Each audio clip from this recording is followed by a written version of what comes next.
Okey, hai semua. Dan tahniah, anda dah berjaya tempuh SPM. Full lega kan? Tapi sekarang, mesti soalan paling besar dalam kepala tu, apa lepas ni? Jangan risau. Dalam kupasan kali ni, kita akan sama-sama terokai semua laluan yang ada kat depan mata anda. Jadi, semua info yang kita akan bincangkan ni, kita ambil daripada satu panduan yang memang lengkap, yang direka khas untuk bantu orang macam anda lepasan SPM untuk buat pilihan yang betul-betul bijak. Dah sedia? Jom kita mulakan pengembaraan ni. Inilah dia soalan cepu emas tu kan? Apa seterusnya?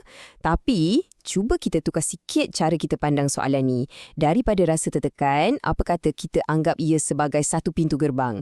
Pintu ke satu babak baru dalam hidup yang, percayalah, sangat mengujakan. Ini bukan penamat, ini baru permulaan. Okey, ini dia peta kita untuk hari ni. Kita akan lihat di mana anda berada sekarang di persimpangan lepas SPM. Lepas tu kita akan jelajah laluan akademik, laluan kemahiran, laluan kerjaya dan juga satu laluan yang best, laluan luar biasa. Akhir sekali, kita akan bincang macam mana nak pilih haluan yang paling ngam untuk anda. Baiklah, jom kita mula dengan bahagian 1, persimpangan selepas SPM anda. Cuba bayangkan, anda tengah berdiri kat satu simpang jalan yang besar. Setiap lorong tu menjanjikan satu pengembaraan yang berbeza. Ingat, ini bukan the end zaman sekolah, tapi ini adalah the beginning untuk anda mula cipta masa depan anda sendiri. Okey, laluan pertama yang kita akan tengok, laluan akademik. Ini untuk korang yang memang kaki buku, yang suka sangat belajar, gali teori, faham konsep dan semestinya nak sambung belajar sampai ke peringkat sijil, diploma atau mungkin juga ijazah. Bila sebut je laluan akademik, ada dua pilihan besar. Nak pergi institusi awam atau IPTA ataupun institusi swasta, IPTS. Senang cerita, IPTA ni kerajaan punya, jadi yuran selalunya lebih rendah. Tapi, saingan dia memang sengit. IPTS pula, pilihan kursus dia banyak dan intake pun lebih fleksibel. Jom kita bedah siasat satu-satu. Okey, untuk pilihan awam atau IPTA, kat sinilah terletaknya universiti-universiti awam yang kita selalu dengar tu kan, yang memang gah namanya. Selain tu, ada juga politeknik-politeknik kat serata Malaysia yang tawarkan program diploma yang memang laku. Sekarang kita tengok pula yang swasta, IPTS. Wah, kat sini pilihan dia memang melambak. Anda boleh pilih macam-macam universiti swasta dan kolej. Bestnya, banyak program dari luar negara pun ada ditawarkan kat sini. Jadi, memang ramah mata. Okey, kita tinggalkan sekejap bab akademik, kita masuk laluan kedua, laluan kemahiran. Yang ni untuk korang yang jenis tak boleh duduk diam, yang jenis hands-on. Anda lebih suka belajar sambil buat, bukan setakat baca buku. Boleh kata ini macam fast track untuk jadi pakar dalam bidang teknikal yang industri tengah cari. Sama macam tadi, laluan kemahiran ni pun ada dua cabang, awam dan swasta. Apa pun pilihannya, matlamat dia sama je, untuk bagi anda skill praktikal yang betul-betul boleh pakai. Bezanya mungkin dari segi pembiayaan dan jaringan dengan syarikat-syarikat luar. Untuk yang awam, kita ada Institut Latihan Kemahiran Awam atau ILKA. Ada banyak sangat pusat latihan bawah kerajaan. Anda nak belajar baiki kereta, nak jadi chef handal atau bidang kimpalan, semuanya ada, macam-macam. Kalau yang swasta pula atau ILKS, program-program dia selalunya sangat up to date.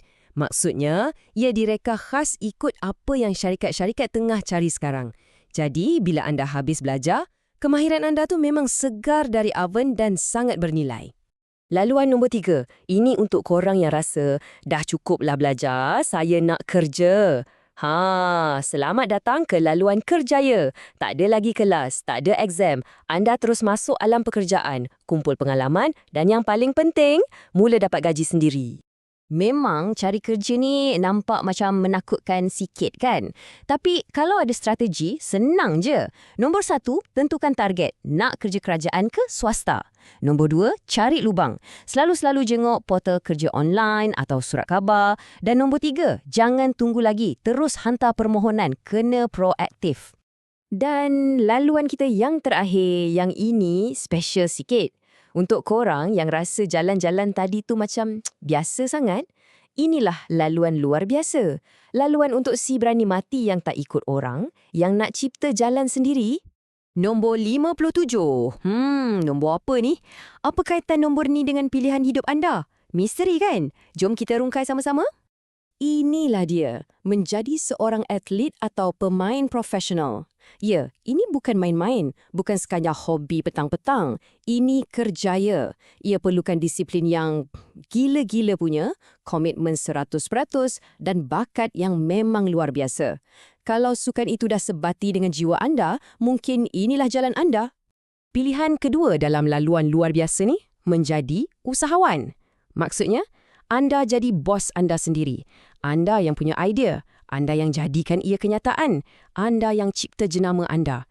Memang best, tapi kena ingat, anda kena ada hati yang kental dan semangat yang tak pernah padam. Okey, kita dah tengok semua laluan yang ada. Akademik, kemahiran, kerjaya dan juga yang luar biasa. Sekarang, sampailah kita ke bahagian paling penting. Macam mana nak pilih? Ingat, ni peta anda, perjalanan anda. Tak ada orang lain boleh lukiskan untuk anda. Pilihan tu 100% di tangan anda. Nah, untuk mudahkan anda, kita dah ringkaskan semua dalam satu jadual. Anda boleh nampak dengan jelas laluan akademik, kemahiran, kerjaya dan luar biasa.